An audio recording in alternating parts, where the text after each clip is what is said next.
నమస్కారం. PS news TV వార్తలకు స్వాగతం. ముందుగా వార్తల్లోని ముఖ్యాంశాలు. రాజీవ్ గాంధీ సేవలను గుర్తు చేసిన సీఎం రేవంత్ రెడ్డి, ఐటీ విప్లవానికి రాజీవ్ గాంధీ పునాది, మహిళా రిజర్వేషన్లపై ప్రత్యేక సమావేశం, దేశానికి రాజీవ్ సేవలు చిరస్మరణీయం.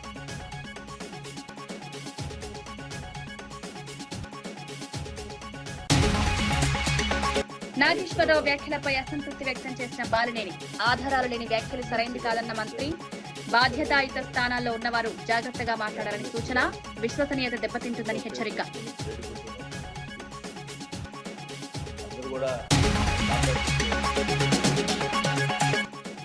జెండా పండుగతో ప్రభుత్వానికి గడువు విధించిన కవిత, అమరవీరుల స్తూపం ప్రారంభపై అల్టిమేటం, జూన్ 2 లోపు స్తూపం ప్రారంభించాలని డిమాండ్, కవిత హెచ్చరికతో తెలంగాణ రాజకీయాల్లో కొత్త చర్చలు.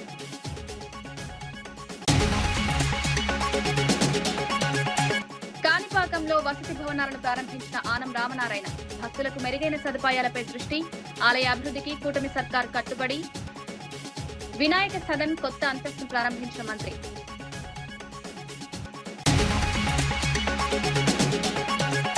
చంద్రబాబు పాలనపై సంచలన ఆరోపణలు చేసిన వైఎస్ జగన్, వైఎస్ఆర్ మరణంపై ఇప్పటికీ అనుమానాలు, గొడ్డలి పార్టీ గన్ కల్చర్ ఎవరిదో తెలుసన్న వ్యాఖ్య, జగన్ వ్యాఖ్యలతో రాజకీయాల్లో తీవ్ర చర్చ.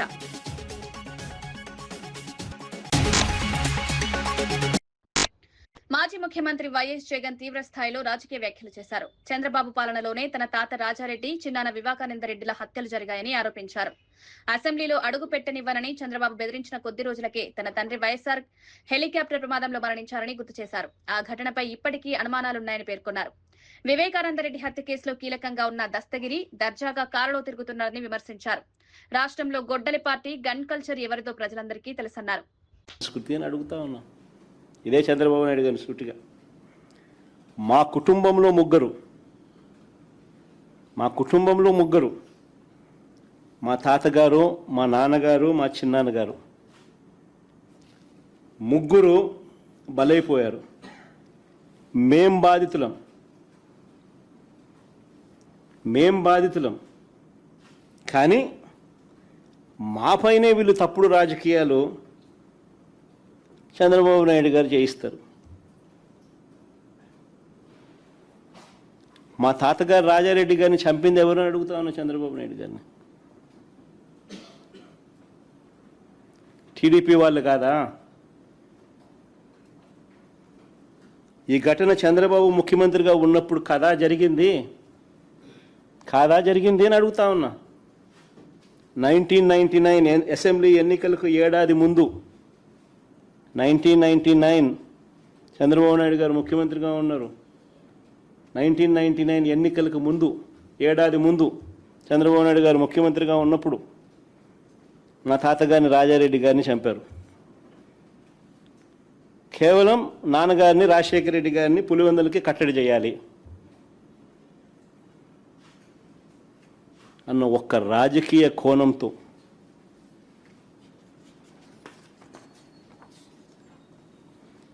ఆ కేసులో దోషులను బరితెగించి హైదరాబాద్ తెలుగుదేశం పార్టీ సెంట్రల్ ఆఫీస్లో ఎన్టీఆర్ ట్రస్ట్ భవన్లో పెట్టి అధికార దుర్వినియోగం చేసి వాళ్ళని రక్షించినారు, జైలుకు కూడా పంపకుండా.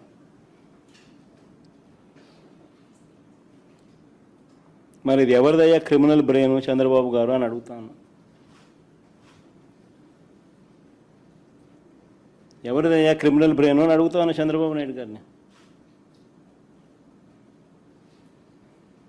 మా నాన్నగారి విషయంలోనూ అంతే. మా నాన్నగారు చనిపోక మునుపు 2-3 రోజుల కిందట అసెంబ్లీ సమావేశాలు జరుగుతూ ఉన్నాయి. అప్పట్లో గుంటూరు ఎస్కేబీఎం ప్రభుత్వ పాఠశాల టాపర్లకు ప్రత్యేక అవకాశం కల్పించారు ఎమ్మెల్యే గల్లా మాధవి. విద్యార్థులను విమానంలో ఢిల్లీ టూర్కు తీసుకెళ్లారు. 100 రోజుల యాక్షన్ ప్లాన్ తో ప్రభుత్వ పాఠశాలల్లో ప్రైవేట్ స్కూళ్లకు మించిన ఫలితాలు సాధిస్తున్నామని వెల్లడించారు. కేంద్ర మంత్రి పెమ్మసాని చంద్రశేఖర్ చొరవతో రాష్ట్రపతి భవన్, పార్లమెంట్ సందర్శనకు మార్గం సుగమమైందన్నారు. ప్రభుత్వం బడి పిల్లలు వెనుకబడిన వారు కాదని నిరూపించడమే లక్ష్యమన్నారు. ఈ కార్యక్రమంపై విద్యార్థులు, తల్లిదండ్రులు ఆనందం వ్యక్తం చేస్తున్నారు. మన భారతదేశాన్ని రూపకల్పన చేయబోతున్న మన యువతని ఒక స్ఫూర్తిదాయకమైన ప్లేసెస్కి తీసుకెళ్లాలి అనే ఒక ఆలోచనతో ఈరోజు దేశ రాజధాని ఢిల్లీకి తీసుకెళ్తున్నాము. మరి అక్కడ Rashtrapati Bhavan, parliament, India gate, red fort, Mahatma Gandhi ghat ఇలాగా మన హిస్టారికల్ ప్రదేశాలన్నింటినీ కూడా మన పిల్లలకి చూపించే ప్రయత్నం చేస్తున్నాం. అదేవిధంగా కేంద్ర మంత్రి వర్యులు పెమ్మసాని చంద్రశేఖర్ గారి అశేష కృషితో, వారి యొక్క ఆశీర్వాదంతో వైస్ ప్రెసిడెంట్ రాధాకృష్ణ గారితో కూడా హైటీ ఏర్పాటు చేయడం జరిగింది. కాబట్టి మన పిల్లలందరూ కూడా మన భారతదేశ ఉప ప్రధాని, మన భారతదేశ వైస్ ప్రెసిడెంట్ అయిన రాధాకృష్ణన్ గారితో కూడా ముఖాముఖి కార్యక్రమం ఉంటుంది. ఈ నేపథ్యంలో పిల్లలందరికీ కూడా శుభాకాంక్షలు చెప్తున్నాను. 1350 మంది విద్యార్థులు గుంటూరు పశ్చిమ నుంచి ఎస్ఎస్సి ఎగ్జామ్ రాశారు. అందులో గట్టిగా 50 మందిని నేను విహారయాత్రకు తీసుకువెళ్తాను అని చెప్పాను. కట్ ఆఫ్ మార్క్స్ 550 మార్క్స్కి పెట్టినప్పుడు 42 మంది దీనికి క్వాలిఫై అవ్వడం జరిగింది. ఆ 42 మందితో పాటు ఒక 5 టీచర్స్ని, అదేవిధంగా మా స్టాఫ్ని తీసుకువెళ్తూ ఉన్నాను. ఇలాగ మొత్తంగా ఒక 55 మంది ఈరోజు 8:30కి మన గన్నవరం నుంచి ఢిల్లీకి ఎయిర్ ఇండియాతో ట్రావెల్ చేయబోతూ ఉన్నాము. చాలా చాలా సంతోషం. రేపటి రోజు మొత్తం కూడా ఢిల్లీలో అన్ని ప్రాంతాలకి పర్యటించబోతూ అతిరథ మహారథులందరినీ కూడా మా పిల్లలకి పరిచయం చేయబోతూ ఉన్నందుకు చాలా చాలా సంతోషంగా ఉంది. గుంటూరు వెస్ట్ ఈజ్ బెస్ట్గా తీసుకురావడమే ఒక ఎమ్మెల్యేగా, ఒక ప్రజాప్రతినిధిగా నా చిరు ప్రయత్నం మాత్రమే ఇది. మన భావితర భవిష్యత్తుకి నిజమైన బాధ్యతను అందించే ఒక ప్రయత్నం కూడా ఈ సందర్భంగా ఈ విధంగా చేయాలి అని అనుకుంటున్నాను. దీనికి సహకరించిన పెద్దలందరికీ, మాకు దీనికి స్పాన్సర్స్ చేసిన వారందరికీ, విద్యార్థుల తల్లిదండ్రులకి, టీచర్లకి, మరీ ముఖ్యంగా గౌరవ నారా లోకేష్ గారికి ఈ సందర్భంగా కృతజ్ఞతలు చెప్తూ పిల్లలకి ఇది స్ఫూర్తిదాయకంగా ఉంటుంది అని అంటే ఖచ్చితంగా ప్రతి సంవత్సరం కూడా దీన్ని చేపట్టే ప్రయత్నం చేస్తాము. పిల్లలు ముందుకు వెళ్ళాలి, ఆదర్శంగా ఈ సమాజంలో వారు నిలబడాలి అన్న సంకల్పంతో మేము పనిచేస్తున్నాం. కాబట్టి వారందరినీ కూడా మరొక సంవత్సరం కూడా అత్యుత్తమమైన ప్రతిభను కనపరిచిన వాళ్ళని తీసుకువెళ్లే ప్రయత్నం చేస్తాం.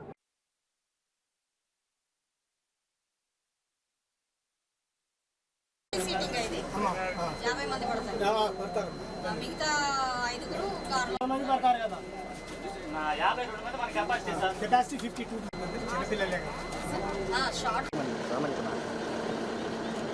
పిల్లలు ఉన్నారు.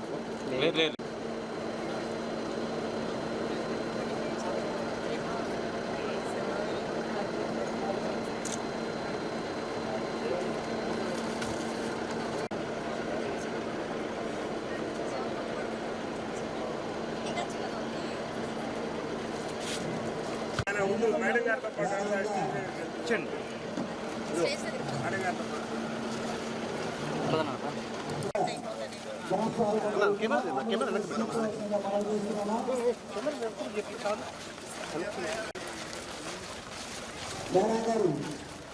రాజా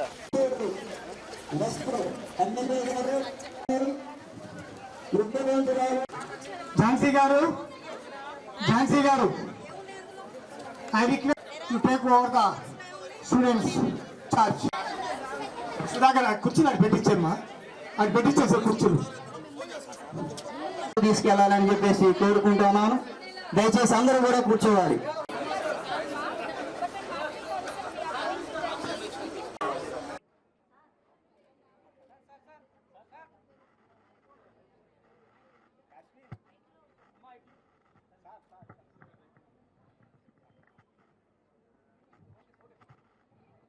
ఫస్ట్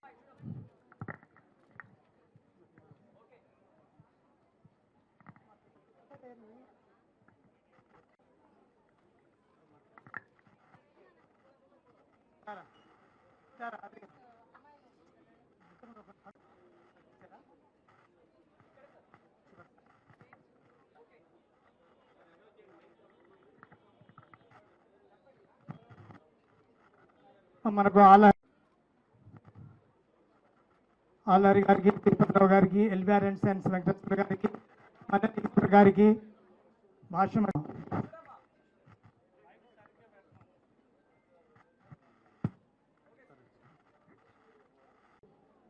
శ్రీమతి గల్లా మాధవి గారు అధ్యక్షతన ఈనాడు ఈ కార్యక్రమానికి విచ్చేసినటువంటి వేదికను అలంకరించిన శాసనసభ్యులు గల్లా మాధవి గారు ఏ కార్యక్రమం తీసుకున్నా కూడా ఆ కార్యక్రమంలో ఒక ప్రత్యేకత ఉంటుంది. ఆ కార్యక్రమంలో పశ్చిమ నియోజకవర్గ ప్రజల యొద్దకు పాలనంటూ గౌరవ శాసనసభ్యులు స్వయంగా టూ వీలర్ మీద ప్రజలకు సంక్షేమాన్ని అందిస్తున్నారు. అంతేకాకుండా నియోజకవర్గం beloved and respected MLC Shri Alapati Rajendra Prasad garu ఈ రోజున అభినందించాలి. ఇలాంటి కార్యక్రమాలు తీసుకున్నందుకు మరి ముఖ్యంగా నారా లోకేష్ గారిని అని చెప్పి మీకు మనవి చేసుకుంటూ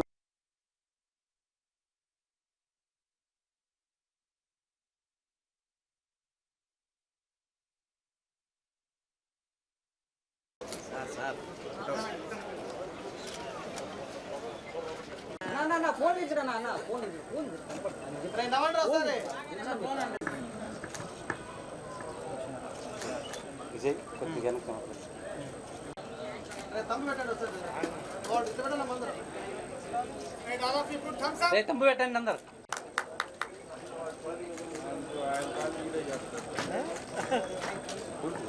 దగ్గర కొంచెం క్లోజ్ అవ్వ కొంచెం దగ్గర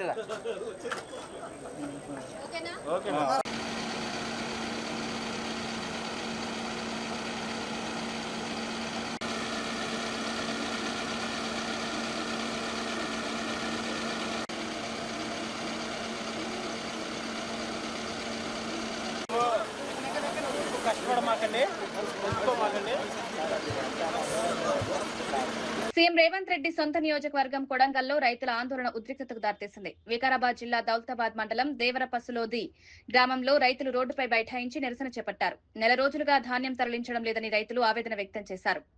నిల్వలో ఉన్న ధాన్యం మొలకెత్తుతోందని వాపోతున్నారు. ప్రతిరోజు వెయిటింగ్ ఛార్జీలు చెల్లించాల్సి వస్తోందన్నారు. సమస్యలను వెంటనే పరిష్కరించాలని రైతులు డిమాండ్ చేస్తున్నారు.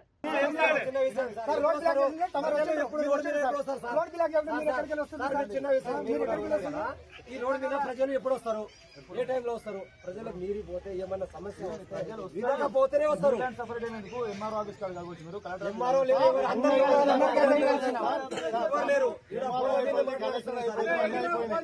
ప్రజల సమస్యలు ఉంటే పోలీసులు ఒక్కడే వస్తారు. ఎంఈఓ రారు, ఎవరు రారు. పోలీసులు ఒక్కడే వస్తారు. ఇక్కడ సమస్య పరిష్కారం సార్. మీరు పొద్దుమిక దగ్గర మనం పంపిస్తామంటే మేము వదిలేస్తాం. మీరు పట్టించుకుని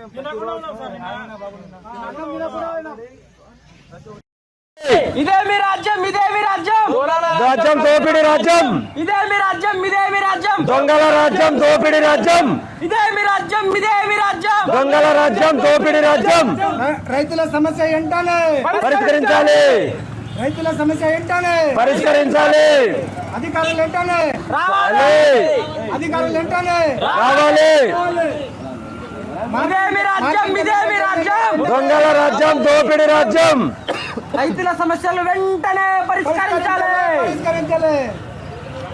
We want justice. We want Justice. We want Justice. We want Justice. We want Justice. అధికారులు వెంటనే రావాలి.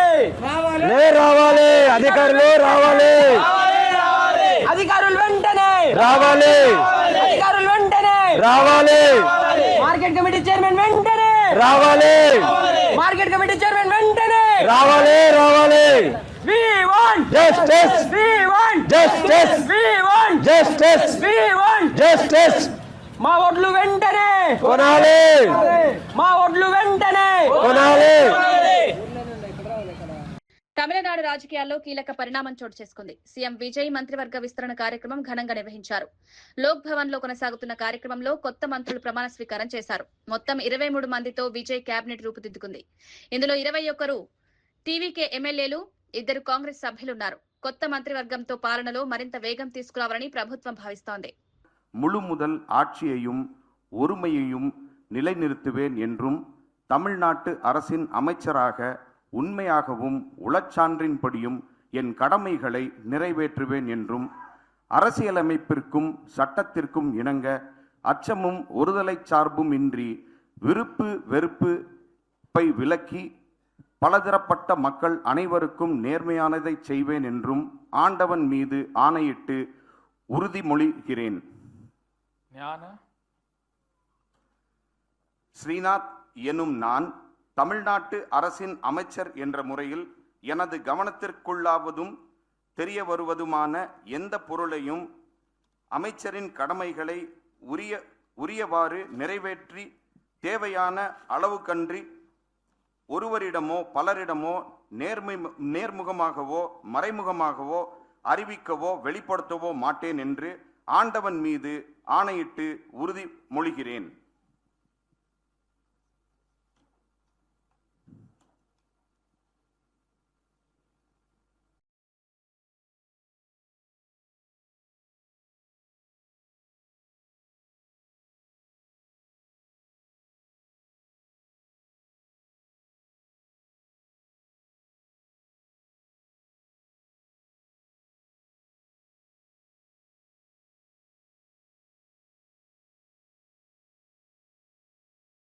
మాజీ ప్రధాని రాజీవ్ గాంధీ వర్ధంతి సందర్భంగా తెలంగాణ సీఎం రేవంత్ రెడ్డి ఘన నివాళులర్పించారు. సచివాలయంలో సమీపంలోని రాజీవ్ గాంధీ విగ్రహానికి పూలమాల వేసి శ్రద్ధాంజలి ఘటించారు. దేశ సాంకేతిక విప్లవానికి రాజీవ్ గాంధీ పునాది వేశారని కొనియాడారు. కంప్యూటర్, ఐటీ, టెలికాం రంగాలను దేశానికి పరిచయం చేసి దూరదృష్టి నాయకుడిగా అభివర్ణించారు. స్థానిక సంస్థల్లో మహిళలకు రిజర్వేషన్లు తీసుకురావడంలో కూడా కీలక పాత్ర పోషించారని గుర్తించారు. మహిళల ప్రాతినిధ్యానికి ప్రత్యేక పార్లమెంట్ సమావేశం ఏర్పాటు చేయాలని డిమాండ్ చేశారు. సందర్భంగా నరేంద్ర మోడీ గారిని మేము డిమాండ్ చేస్తున్నాము. రాజీవ్ గాంధీ స్ఫూర్తితో తక్షణమే శాసనసభలో, లోక్సభలో మహిళా రిజర్వేషన్లను అమలు చేయడానికి అవసరమైన చట్ట సవరణ తక్షణమే తీసుకురావాలి. మీ చిత్తశుద్ధిని ప్రదర్శించాలి. మెలికలు పెట్టి, తిరకాసు పెట్టి రాజకీయ ప్రయోజనాల కోసం మహిళా రిజర్వేషన్లను మీరు దుర్వినియోగం చేయకండి. 2023లో పార్లమెంటులో మీరు ప్రవేశపెట్టిన మహిళా రిజర్వేషన్లకు 100% అన్ని రాజకీయ పక్షాలు మద్దతు పలికినా అందులో కూడా మీరు మెలక తిరకాసు పెట్టడంతో ఈనాడు మహిళా రిజర్వేషన్లను అమలు చేయాలంటే మళ్ళొక్కసారి రాజ్యాంగ సవరణ చేయాల్సిన పరిస్థితి వచ్చింది. అందుకే తక్షణమే ప్రత్యేక పార్లమెంటు సమావేశాలు ఏర్పాటు చేసి ఎలాంటి శశపిశలకు, ఎలాంటి చర్చలకు తావు లేకుండా తక్షణమే 33% శాసనసభలలో, లోక్సభలో మహిళా రిజర్వేషన్ల కోసం మీరు బిల్లు ప్రవేశపెట్టండి. 100% కాంగ్రెస్ మాజీ ప్రభుత్వం ప్రారంభించిన 113 గురుకుల పాఠశాల భవనాల నిర్మాణానికి ప్రస్తుత ప్రభుత్వం నిర్లక్ష్యం చేస్తోందని బీఆర్ఎస్ నేత జీవన్ రెడ్డి ఆరోపించారు. యంగ్ ఇండియా ఇంటిగ్రేటెడ్ స్కూల్స్ పేరుతో కొత్త ప్రకటనలు చేస్తున్నప్పటికీ ఇప్పటి వరకు స్పష్టమైన మార్గదర్శకాలు విడుదల కాలేదన్నారు. మాజీ సీఎం కేసీఆర్ హయాంలో ప్రారంభించిన పాఠశాలలను కొనసాగించడంతో పాటు కొత్త విద్యా సంస్థలు కూడా ఏర్పాటు చేయాలని డిమాండ్ చేశారు. పూర్తయితే కేసీఆర్ కు పేరు వస్తుందనే ఉద్దేశంతోనే ప్రాజెక్టులను పక్కన పెడుతున్నారని విమర్శించారు. విధి విధానాలు ఏంటి, దాని చేరిక ప్రక్రియ ఏంటి, దాని బోధన సదుపాయం ప్రక్రియ ఏంటి? వీళ్ళు young India integrated residential schools అంటే ఎంతో మంది నిరుద్యోగ యువత ఏదైతుందో ఇది ఒక కొత్త విద్యాలయం వస్తున్నది. ఇందులో ఏదైతే మాకు కొత్తగా బోధన సదుపాయాలు లభించబడతాయి, మేము బోధకులకు నియామకాలు పొందే అవకాశాలు లభిస్తాయని చెప్పి అందరూ ఇందులో ఆశపడుతున్నారే. 2 సంవత్సరాలు గడిచిపోయింది, అసలుగా దేవుడికి అర్థమైతే లేదు. నువ్వు అవన్నీ చేయకుండా, ఏ ఆలోచన లేకుండా ఇంతవరకు ఏది ఇస్తుందో దాని బిహైండ్ ఏముందో కూడా ఎవరికి తెలుస్తలేదు. కుత్బుల్లాపూర్ లో తెలంగాణ రక్షణ సేన జెండా పండుగను టీఆర్ఎస్ చీఫ్ కల్వకుంట్ల కవిత ప్రారంభించారు. పార్టీ జెండాను ఆవిష్కరించి కార్యక్రమానికి శ్రీకారం చుట్టారు. జీహెచ్ఎంసీ పరిధిలో ప్రారంభమైన ఈ కార్యక్రమం వచ్చే నెల 20 తేదీ వరకు కొనసాగుతుందని వెల్లడించారు. కుత్బుల్లాపూర్ నియోజకవర్గంలో తెలంగాణ అమరవీరుల స్తూపం నిర్మించి 20 ఏళ్లు పూర్తయిన ప్రారంభించకపోవడంపై తీవ్ర విమర్శలు చేశారు.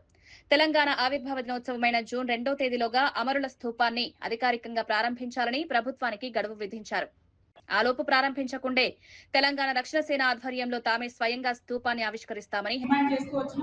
జూన్ 2వ తారీఖు లోపల ఉద్యమకారులకు సంబంధించి ఖచ్చితంగా ప్రభుత్వం నుంచి ప్రకటన రావాలి. మీరు కమిటీలు వేసి కాలయాపన చేస్తే కుదరదు, ప్రకటన రావాల్సిందే.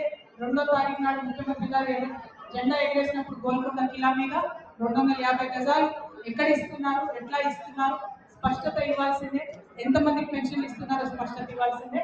అదేవిధంగా స్కూల్ స్టార్ట్ అయ్యే లోపల ఫీజులు పెంచబోమనేటటువంటి జీవో కూడా ఇవ్వాలని డిమాండ్ చేసినాం. విపరీతంగా ఫీజులు పెరిగి అందరూ ఇబ్బందులు పడుతూ ఉన్నారు కాబట్టి ప్రభుత్వం ఆ జీవో వెంటనే రిలీజ్ చేయాలని చెప్పి మేము డిమాండ్ చేస్తూ ఉన్నాం. మొత్తం ఇవాళ 50 మంది తెలంగాణ రైతాంగం అంతా కూడా ఇబ్బంది పడుతున్నా కూడా కనీసం ప్రభుత్వం ఎక్కడ వరి కొనకుండా, వడ్లు కొనకుండా, జొన్నలు కొనకుండా, మొక్కజొన్నలు కొనకుండా రైతులు ఇబ్బంది పెడతా ఉంది.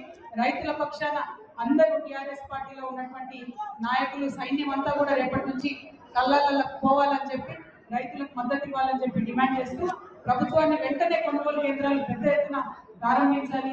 జొన్న, మొక్కజొన్న అన్ని పంటలు కూడా కొనాలని చెప్పి నేను డిమాండ్ చేస్తా ఉన్నాను. మరి ఇంత పెద్ద ఎత్తున ఈ సభకు హాజరైనటువంటి తుక్కులపూర్ నియోజకవర్గ ప్రజలకు విజ్ఞప్తి చేస్తున్నా, మొదటి తెలంగాణ రక్షణ సేన జెండా మీ దగ్గరే ఎగిరింది. మరి తుక్కులపూర్ని శుభ సూచకంగా భావించి మేము మొదటి కార్యక్రమానికి ఇక్కడికే వచ్చినాం. ఖచ్చితంగా మొదటి ఎమ్మెల్యే సీట్ కూడా తుక్కులపూర్ ప్రజలు తెలంగాణ రక్షణ సేనకు గెలిపించి ఇవ్వాలని చెప్పి, మొదటి కార్పొరేటర్ సీట్ కూడా గెలిపించి ఇవ్వాలని చెప్పి తుక్కులపూర్ ప్రజల్ని కోరుతున్నాను. ఎట్లా అయితే మిమ్మల్ని గెలిపించమని అడుగుతున్నానో అంతకన్నా ఎక్కువగా తుక్కులపూర్ ప్రజలకు సేవ చేస్తామని కూడా మేము మాట ఇస్తా ఉన్నాము. Thank you. జై తెలంగాణ, జై TRS. Jurala project, Palamuru project అంశాలపై మాజీ మంత్రి వి శ్రీనివాస్ గౌడ్ కాంగ్రెస్ ప్రభుత్వంపై తీవ్ర విమర్శలు చేశారు. జనవరిలోనే జూరాల ప్రాజెక్టు ఎండిపోయిందని, అలాంటి పరిస్థితిలో నీళ్లు ఎలా ఇస్తారో చెప్పాలని రేవంత్ రెడ్డి ప్రభుత్వానికి అసలు అవగాహన ఉందా అని నిలదీశారు. శ్రీశైలం నుంచి మే నెలలో కూడా నీళ్లు లిఫ్ట్ చేసుకోవచ్చని వివరించారు. తెలంగాణతో సంబంధం లేని వారు పాలమూరు ప్రాజెక్టుపై మాట్లాడుతున్నారని మండిపడ్డారు. ప్రతి ఎకరాకు నీళ్లు వచ్చేంత వరకు రైతుల పక్షాన నిలబడతామని ప్రకటించారు.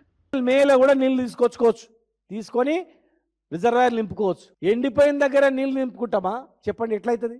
నవమాసాలు పోసిన తల్లికి ఎంత ప్రేమ ఉంటుందో పిల్లల మీద. ఇలా తెలంగాణ తెచ్చుకున్న వాళ్ళు కూడా తెలంగాణ అంత ప్రేమ ఉంటుంది.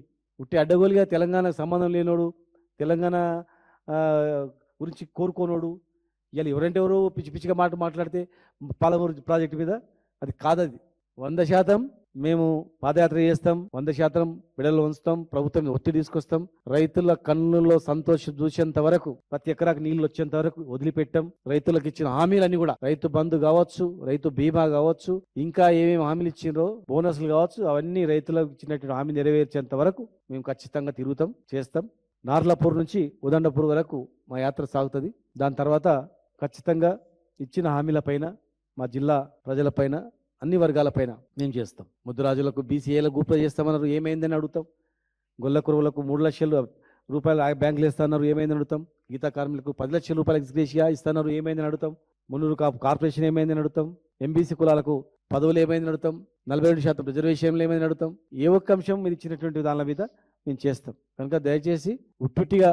సుప్రీంకోర్టు చేసిన తాజా వ్యాఖ్యలు దేశంలోని బీసీలకు ఆశాకిరణంగా మారాయని బీసీ రిజర్వేషన్ల సాధన సమన్వయ జేఏసీ చైర్మన్ దుండ్ర కుమారస్వామి అన్నారు. సామాజిక న్యాయం సాధించడానికి కులగణన తొలి అడుగు అని పేర్కొన్నారు. సంక్షేమ పథకాలు నిజమైన అర్హులకు అందాలంటే కులాల వారీ గణాంకాలు అవసరమన్నారు. సుప్రీంకోర్టు చేసిన చారిత్రాత్మక వ్యాఖ్యలను స్వాగతిస్తున్నామన్నారు. వెనుకబడిన వర్గాల పరిస్థితిని అర్థం చేసుకుని విధానాలు రూపొందించాలంటే కులగణన ఎంతో అవసరమన్నారు. ఈ నిర్ణయం భవిష్యత్ విధానాలకు మార్గదర్శకంగా నిలుస్తుందని తెలిపారు. అదొక సామాజిక న్యాయం కోసం వేసే మొట్టమొదటి అడుగు. అయితే సుప్రీంకోర్టు ఇచ్చిన తాజా వాక్యాలు మనం ఒకసారి పరిశీలిస్తే దేశంలో బీసీలకు ఒక ఆశాకిరణంగా మారాయనేది అక్షర సత్యం. కులగణనకు వ్యతిరేకంగా వేసిన ఏదైతే పిటిషన్ ఉందో దాన్ని కొట్టివేస్తూ ఇది ప్రభుత్వ విధానపరమైన నిర్ణయం అని స్పష్టం చేయడం నిజంగా ఒక శుభసూచకం. సుప్రీంకోర్టు ప్రధాన న్యాయమూర్తి జస్టిస్ సూర్యకాంత్ గారు చేసిన వ్యాఖ్యలు చారిత్రకంగా నిలిచిపోయేది, చరిత్రలో నిలిచిపోయే, సువర్ణాక్షరాలతో నిలిచిపోయే అని తెలియజేస్తున్నాను. ఎందుకంటే సంక్షేమ పథకాల అమలుకు కులగణన అవసరమని స్పష్టంగా చెప్పడం జరిగింది. సామాజిక న్యాయ పోరాటానికి ఇది ఒక పెద్ద ఊరటగా భావించాల్సిన సందర్భం అని తెలియజేస్తున్నాను. దేశంలో పేదలు ఎంతో మంది ఉన్నారు. ఎలాంటి వర్గాలు ఇంకా వెనుకబడి ఉన్నాయి, సామాజిక అసమానత ఎంత ఉంది, ఇది నిజాలు తెలవాలంటే కులగణన చేయాలని సుప్రీంకోర్టు పేర్కొనడం ఒక గమనార్హమని సందర్భంగా తెలియజేస్తున్నాను. ఇది కేవలం తీర్పు మాత్రమే కాదు, దశాబ్దాలుగా అణచివేతకు గురైన బీసీ యొక్క వర్గాల గొంతుకకు లభించిన ఒక న్యాయబద్ధమైన గుర్తింపుగా పరిగణించవలసిన సందర్భం. ఇప్పటి వరకు కొందరు కులగణన అవసరం ఏమిటి అని ప్రశ్నించిన పరిస్థితి కూడా మనకు తెలుసు. కానీ జనాభా వివరాలు, బీసీ వివరాలు లేకుండా సంక్షేమం ఎలా అందుతుందని ఒకసారి ఆలోచన చేయండి. జనాభా తెలియకుండా న్యాయం ఎలా జరుగుతుంది ఒకసారి ఆలోచన చేయాల్సిన సందర్భం ఉందని తెలియజేస్తున్నాను. బీసీల వాస్తవ స్థితిగతులు తెలియకుండా వారికి న్యాయం ఏ విధంగా జరుగుతుంది అనేది ఒకసారి ఆలోచన చేయండి. ఎందుకంటున్నానంటే కాలయాపన చేయకూడదు. మనందరికీ తెలిసిందే, బీజేపీ కూడా గత సంవత్సరాలుగా ఇది కాలయాపన చేస్తున్న పరిస్థితి. ఏది ఏమైనా ఇది ఒక శుభసూచకంగా పరిగణించాల్సిన సందర్భం అని తెలియజేస్తున్నాను. థ్యాంక్ యూ అండి. జై బీసీ, జై. ఆలయంలో నిర్మించిన వినాయక సదన్ 2, 3 అంతస్తు వసతి భవనాలను ఆయన ప్రారంభించారు. ఆలయానికి వచ్చే భక్తులకు మెరుగైన సౌకర్యాలు కల్పించడమే ప్రభుత్వ లక్ష్యమన్నారు. వసతి, మౌలిక సదుపాయాలు మరింత పెరుగుపరిచే కార్యక్రమాలు కొనసాగుతున్నాయన్నారు. ఈ కార్యక్రమంలో చిత్తూరు, పూతలపట్టు ఎమ్మెల్యేలు గురజాల జగన్మోహన్, మురళీమోహన్ తదితరులు పాల్గొన్నారు. చిత్తూరు శాసనసభ్యులు జగన్ గారు ఈ యొక్క వరసిద్ధి వినాయక స్వామి ఆలయం ట్రస్ట్ బోర్డు చైర్మన్, ఈఓ గారు, ఇతర కమిటీ సభ్యులు, దేవాదాయ శాఖ అధికారులు, జిల్లా కలెక్టర్ గారు, ఇతర పెద్దలు అందరూ కలిసి ఈరోజు ప్రధానంగా ఈ యొక్క బ్లాక్ 1, బ్లాక్ 2లపై 2, 3 అంతస్తుల నిర్మాణం పూర్తి చేసుకొని దాన్ని ఈరోజు ప్రారంభించుకోవడం జరిగింది. దాదాపు మొత్తం 83 గదులు, అలాగే 15 సూట్ రూమ్స్, 100 గదులతోటి మొత్తం మీద కామన్ హాల్స్ కూడా 2 పెట్టి ఈ యొక్క నిర్మాణాలను పూర్తి చేసి ఈరోజు దీన్ని ప్రారంభించాం. 14,74,00,000 రూపాయల ఖర్చుతో ఈ అభివృద్ధి కార్యక్రమాలను ఇక్కడ చేయడం జరిగింది. ఈరోజు రాష్ట్రంలో అనేక రకాలుగా దేవాదాయ శాఖ, ఇతర డోనార్స్ కానీ లేకుంటే ఆలయాలకు సంబంధించిన పాలక వర్గాల యొక్క సహకారంతో వారిచ్చేటువంటి మ్యాచింగ్ గ్రాంట్ తోటి కలిపి అనేక దేవాలయాలని అభివృద్ధి చేస్తూ ఉన్నాం. ఆ అభివృద్ధి చేసే కార్యక్రమంలో ఈరోజు చిత్తూరు జిల్లాకు సంబంధించి ధూపదీప నైవేద్యం ఈ పథకం కింద 10,000 రూపాయలకి ఎక్కడైతే ఆలయాల్లో కనీసం దీపం పెట్టే వసతి కూడా లేదో ఆ ఆలయాల్లో ఒక అర్చకుని ఏర్పాటు చేసుకుని గ్రామస్తులు కలిసి ఈ ఆలయంలో స్వామివారి కైంకర్యాలు జరగాలి అని కోరితే ఆ స్వామివారి పేరుతోనే, ఆ అర్చకుని పేరుతో 10,000 రూపాయలు ప్రతి నెల 1వ తారీఖు వచ్చేటప్పటికి బ్యాంక్ అకౌంట్లో జమ చేస్తూ ఉన్నాం.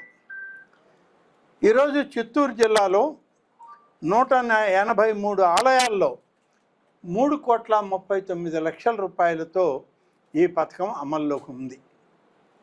ఇది కూటమి ప్రభుత్వం వచ్చిన తర్వాత చంద్రబాబు నాయుడు గారు ముఖ్యమంత్రి అయి ఉప ముఖ్యమంత్రిగా పవన్ కళ్యాణ్ గారు వచ్చి ఎన్నికల సందర్భంలోనే ధూపదీప నైవేద్యం పథకానికి 10,000 రూపాయలు ఇస్తామని ఎన్నికల ప్రణాళికలో ప్రధానమంత్రి నరేంద్ర. ప్రొఫెసర్ నాగేశ్వరరావు వ్యాఖ్యలపై బాలినేని శ్రీనివాసరెడ్డి అసంతృప్తి వ్యక్తం చేశారు.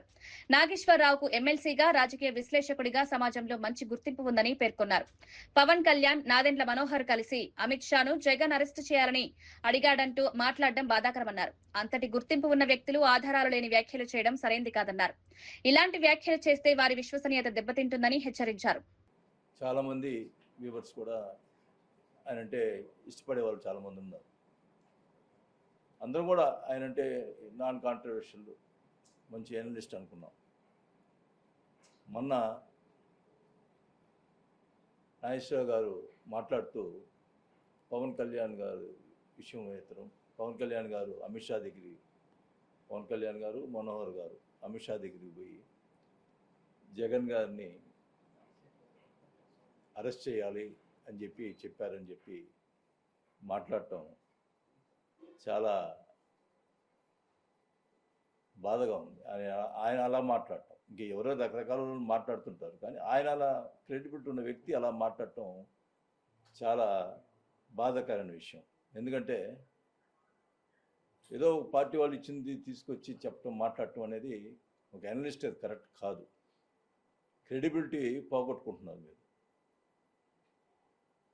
అసలు మీరేమన్నా కళ్యాణ్ గారు మాట్లాడింది మరి మీరేమన్నా విన్నారా? ఏ రకంగా మాట్లాడుతున్నారు మీరు? ఎట్లా చెప్తా ఉన్నారు? ఏదో కోర్ కమిటీలో మాట్లాడారంటారు. అసలు ఎక్కడ జరిగింది ఇది? BRS Congress party general secretary RS Praveen Kumar సంచలన వ్యాఖ్యలు చేశారు. బండి సంజయ్ ను కాపాడాలని ప్రధాని మోదీ రేవంత్ రెడ్డికి చెప్పలేదా అని ప్రశ్నించారు.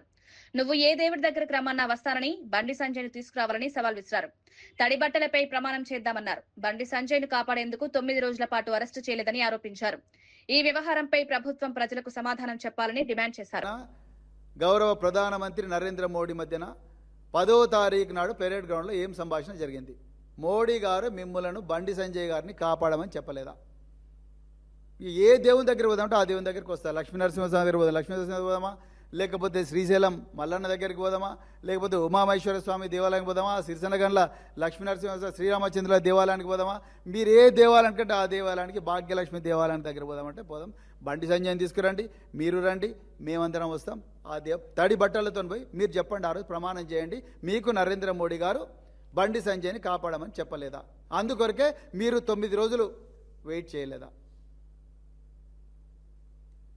మీరు ఓపెన్గా బండి సంజయ్కి ఒక సిగ్నల్ ఇచ్చిండ్రు. అది వే టు న్యూస్ కాంక్లేవ్లో ఏమని, నువ్వు సరెండర్ చేయి, వేరే మార్గం లేదంటే మరుసటి రోజే నాకాబందీ ఎస్ఎస్ రాజమౌళి కన్నా గొప్ప బాహుబలి టైప్ ఆఫ్ డ్రామా ఒకటి మంచిరేవుల పోలీస్ స్టేషన్ దగ్గర,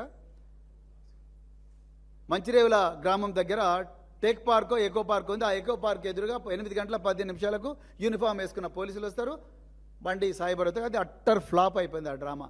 ఎందుకంటే ఇగో బండి సాయి భగీరథ్ మిమ్మల్ని అందరినీ కాదని నేనే మీకన్నా గొప్ప యాక్టర్ను నేనే బాబు అని చెప్పి వాళ్ళ 2 అడ్వకేట్లను తీసుకొని రాజులాగా నడుచుకుంటూ పోయిండు పేట్ బషీరాబాద్ పోలీస్ స్టేషన్కు. మళ్ళా ముఖ్యమంత్రి సిగ్గు లేకుండా ఇవాళ మీడియా ముందర చెప్తా ఉన్నారు. ఇది తెలంగాణ ప్రజలారా ఒకసారి గమనించండి.